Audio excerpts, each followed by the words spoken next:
3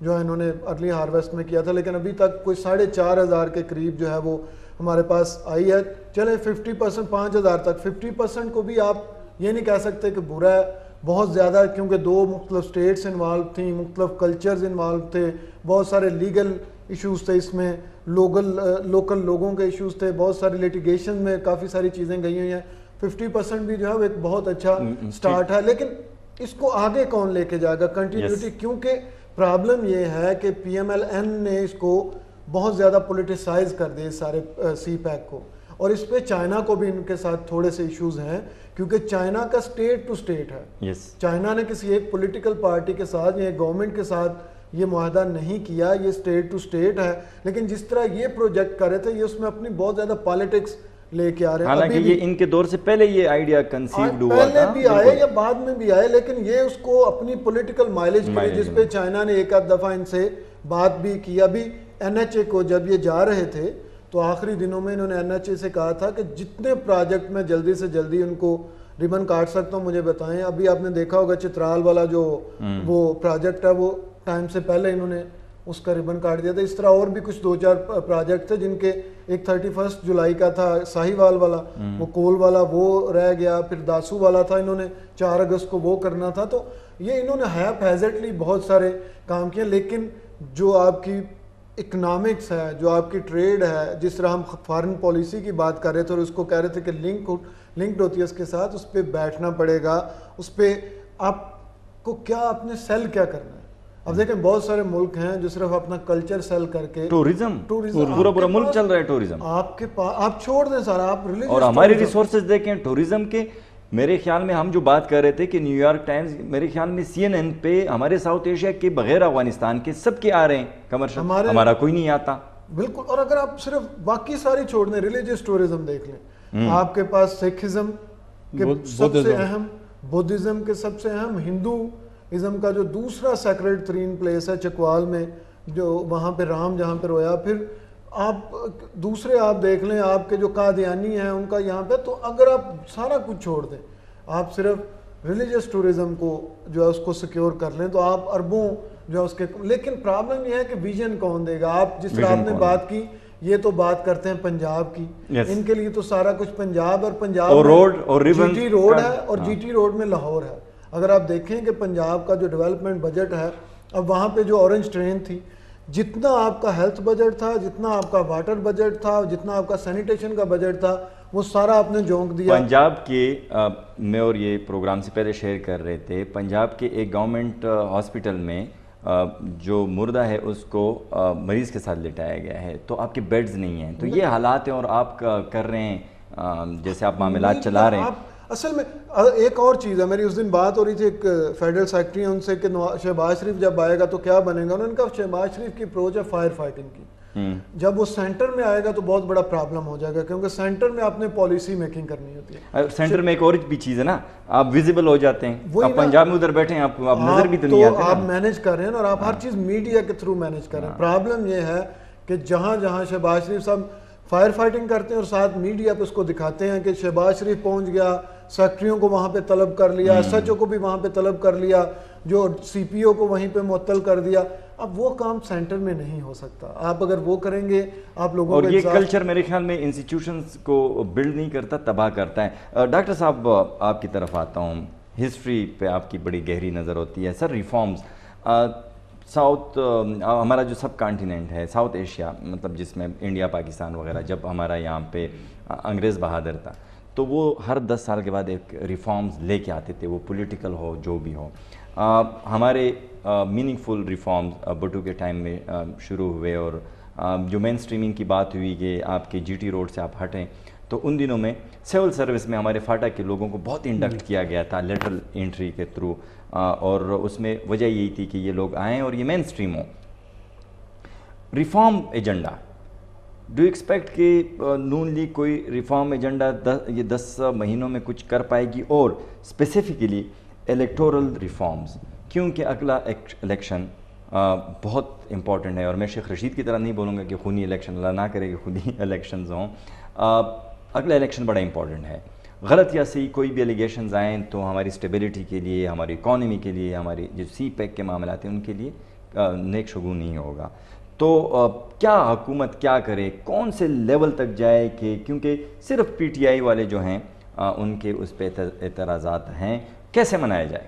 کیونکہ یہ بھی ایک بہت آرٹ ہوتا ہے کہ آپ مناؤ اپنے اپوزیشن کو. ایک تو یہ ہے کہ ریفارم کا پروسیس صحیح آپ نے کہا بڑا سلو ہے, بہت سلو ہے, اور یہ اس سے فیڈریشن کو خطرات لاحق ہیں اور فیڈریشن کمزور ہوئی ہے. مثلاً ہم ابھی تک کے پی کے کا جو خیبر پختونخوا نام بدلنے کا عمل ہے وہ اس کے پیچھے 30-40 سال ضائع کر دیے.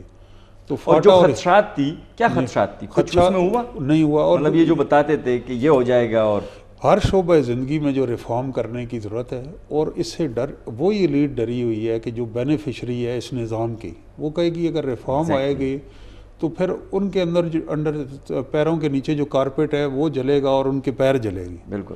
دوسری جو سخت سمجھ رہا ہوں کہ عمران خان کے لیے بھی چیلنج ہے کہ وہ ایک نعرے بازی ٹھیک ہے اور ایک ایشو پہ ٹھیک ہے, لیکن اس کے پاس کوئی آرٹیکولیٹ پلان, اور اس کے اوپر اس کے پاس جس طرح پاپولیرٹی ہے, اسٹریٹ پریزنس ہے, گورنمنٹ پہ دباؤ ڈالنا چاہیے. مثلا عمران خان سب زیادہ وہ کہتا ہے میں وکٹم ہوں اس کا ریگنگ کا, لیکن الیکٹورل ریفارمز میں مجھے اکراس پولیٹیکل ڈیوائیڈ کوئی نظر نہیں آتا کہ سیریسنیس ہو رہی ہے. اور میں آپ کو یہ بتاؤں کہ آج سے اگر تیاری شروع کریں تو الیکشن کی ڈیٹ تک ہمارے پاس ٹائم نہیں ہے, اور وقت پہ انتخابات ہو ہی نہیں سکتے. سر اس کا اداروں کی تیاری نہیں ہے, نادرا کی تیاری نہیں ہے, متفق نہیں. نادرا کہہ رہا ہے الیکشن کمیشن نے ہمیں کی طرف سے ڈیلے ہے, الیکشن کمیشن کہہ رہا ہے نادرا کی طرف سے ڈیلے ہے.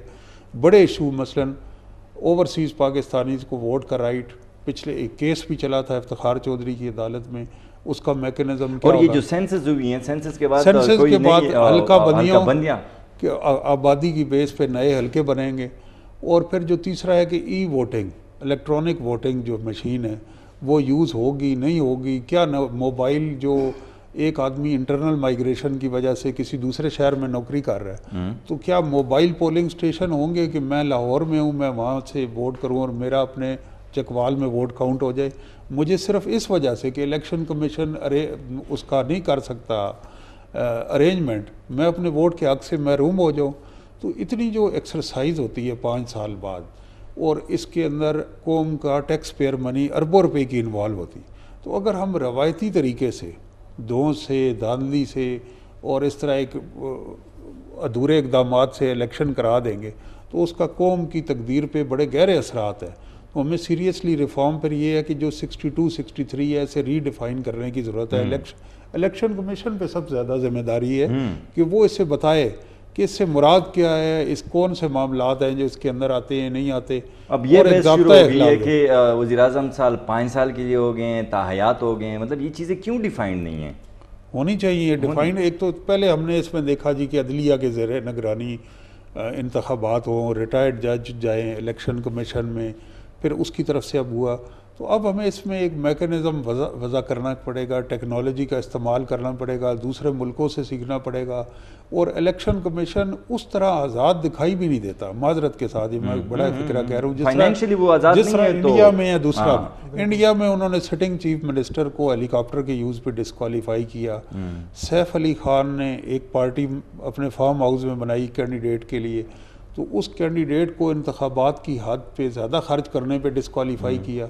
تو ہمارے یہاں کورٹس تو ڈسکوالیفیکیشن کرتے ہیں. میں نہیں سمجھتا کہ الیکشن کمیشن ایک پرو ایکٹیو رول کرتا ہو, اور وہ بھی ایک سوئے پڑے ہیں. اور پھر ایک جو سب سے مجھے الارمنگ چیز نظر آئی ہے, سعید صاحب بہتر بتائیں گے, کہ ان کا کام جو ان کے پاس ڈیٹا ہوتا ہے اس کو پبلک ریلیز کر دینا چاہیے. جب پہلے سال انہوں نے کیا, پیپلز پارٹی دور تھا کہ انہوں نے یہ انٹرنیٹ پہ ڈالا الیکشن کمیشن کی ویب سائٹ پہ کہ جو نامینیشن پیپر تھے, گوشوارے, ریٹرننگ فارم, اس سے جب ٹیکس ڈیٹیل, ایسٹ ڈیٹیل عام ہوئی, تو پھر انہوں نے پارلیمنٹیرین اور حکومتوں کے دباؤ کے تحت اس دفعہ وہ انہوں نے دینا. حالانکہ لوگوں کا پیپل رائٹ ٹو نو ہے. میرا اگر ایک پبلک ریپرزینٹیٹیو ہے تو مجھے یہ حق حاصل ہے کہ میں دیکھوں گے اس نے ٹیکس کیسے دیا, کیا اس کے مالی معاملات شفاف ہیں, اس کی تعلیمی قابلیت, اور اس کی لائف اس کی پھر نہیں رہتی, وہ تو پبلک پراپرٹی ہو جاتی ہے. اتنا آپ نے بیوقوفانہ ڈیسیژن لیا. اور ابھی جو بائی الیکشن 2-3 ہوئے ہیں, ایک تلنگانگ میں ہوا, ایک اور جگہ ہوا, وہاں پہ ہمارے دوست صحافی ہیں, ایک اعظم خان, انہوں نے ایک رپورٹ اور پیکج بنائی کہ ایک گاؤں نے فیصلہ کیا کہ بھئی یہاں کوئی ایک سنگل ووٹ خواتین کا پول نہیں ہوا. اور وہ اتفاق سے میں اس ایریے سے بلانگ کرتا ہوں. 123 کلومیٹر دور ہے اسلام آباد الیکشن کمیشن کے دفتر سے. جیو پہ بھی وہ پیکیج آیا, چینل 24 پہ بھی آیا, اور اس کے اوپر الیکشن کمیشن نے نوٹس نہیں لیا. اس کا رزلٹ کینسل ہونا چاہیے تھا میرے خیال میں. بالکل دیر میں ہوئے ہیں ہمارے یہ سائنس صاحب آپ کو بہتر اس بارے میں بتائیں گے کہ کیسے. اور خواتین سیٹوں پہ میرے بڑے اعتراضات ہیں آج کل جو ہے کہ آپ نے ایک پاور دے دی ہے اپ لفٹ خواتین کے لیے, وہاں ریزرو سیٹ ہوگی. اب وہ پاور کس کے پاس ہے؟ پارٹی ہیڈ کے پاس. تو پارٹی ہیڈ کے ارد گرد جو خوش آمدی ہیں ان کی بیویوں کو, ان کی چاہنے والوں کو, ان کی بیٹیوں کو, تو کیا اس سے خواتین کی اپ لفٹ ہو رہی ہے؟ اون سائی صاحب بالکل آخری منٹ ہے ہمارے پاس. الیکٹورل ریفارمز کی ہوئی, انہوں نے ٹیکنالوجی کے استعمال کی بات کی. کیا یہ پھر ہم پینڈورا باکس تو نہیں کھولیں گے؟ وہاں پہ عام آدمی پارٹی انڈیا میں انہوں نے بڑا شور کیا کہ میرے سے ہمارا انہوں نے سسٹم ہیک کیا یا جو بھی ہے, اور ابھی یو ایس میں بھی ہے. تو یہ نہ ہو کہ یہ ہم مزید کسی دلدل میں پھنس جائیں. کیپیسٹی نہیں ہے ٹیکنالوجی, آپ یہ ٹریڈیشنل طریقے سے نہیں کروا سکتے, اس میں اتنے پرابلم ہیں. کیپیسٹی نہیں ہے, نئے لوگ نہیں ہیں, وہی پرانے دکیا نسی لوگ بیٹھے ہوئے ہیں الیکشن کمیشن میں جن کا ٹیکنالوجی کے ساتھ ایک انٹریکشن ہی نہیں ہے. تو یہ سارا یہ جو جتنا بھی سسٹم ہے یہ ان کو الیٹ کو سپورٹ کرنے کے لیے, اسی لیے عمران خان کی پارٹی کے اس میں ساری پولیٹیکل الیٹ جو دوسری پارٹیوں سے تھی اس میں آگے, ان میں سے کسی کو یہ جو ہے سپورٹ نہیں کرتا, تو اس لیے کوئی بندہ الیکشن ریفارمز کی طرف نہیں جاتا. Thank you so much. Thank you اون سائی, آپ نے شرکت کی. ڈاکٹر طاہر ملک صاحب آپ کا بھی بہت شکریہ. کتن کو پروگرام تاسو وکتلو مونږ چې کوم سیسټم دی ډېر امپورټنټ دی چې مونږ هغې کې ریفارمز راولو. د مونږ زیات ملګري چې کوم سیاسس وکړل قابل لکانو, خو چې مونږ نن هغه خلک کمپیر کو نو نن نه کمپیوټر استعمالوی شي, ځکه چې هغو ته یو پی ورکړل شوي یو هغه ډیکټیشن آلي او هغه ټایپینګ کوي. مونږ بهرحال چې کومه د دنیا نن سبا رواج روان دی هغه رواج باندې به تک پکاري. که مونږ هغې تګ ونه کړو, مزل ونه کړو, نو مونږ په دې مزل کې به ډېر شاته پاتې کیږو. بهرحال نیک خواهشات د ډیموکراسي دپاره عمل وشو, ښه خبره ده, او خدای دې وکړي چې مونږ پالیټیشنز چې کم دي دا میچور شي او میچور دي خپل ډیسیژنز وکړي او د 2018 الیکشن پراپرلی وشي او داسې وشي چې د خلکو مینډیټ ریفلیکټ شي. د هفتې همدوره بلې هفتې انشاءالله بیا به ملاقات کیږي یو بلې موضوع سره په مخامخ.